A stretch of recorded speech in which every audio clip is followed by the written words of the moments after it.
Okay Shalini, நம்ம வந்து compromise பேசிக்கலாம். ஓகேவா? நீ இந்த அளவுக்கு இறங்கி ஒருத்தனை மோட்டிக்கு சாத்தும் போது ஓகே செட்டில் பண்ணிக்க, கதையே இல்லை. ஓகேவா? நான் வந்து என்னோட ஃபோன் நம்பர் நான் கொடுக்குறேன். நானே நீ என்ன பண்ணே, எனக்கு மெசேஜ் பண்ணாலும் சரி, வாட்ஸ்அப் பண்ணாலும் சரி. ஓகேவா? நீ லொக்கேஷன் சொல்லு, நான் வரேன். சரியா? நான் வர, கதையே இல்லை. ஓகேவா? என்னோட நம்பர் நீ எடுத்துக்கோ. 4182 288 18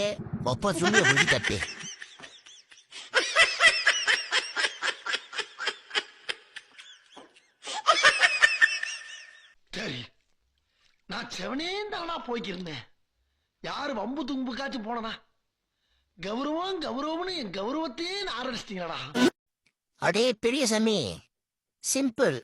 இப்படி ஒரு மகளை பெற்றதுக்கு ஓம்பு.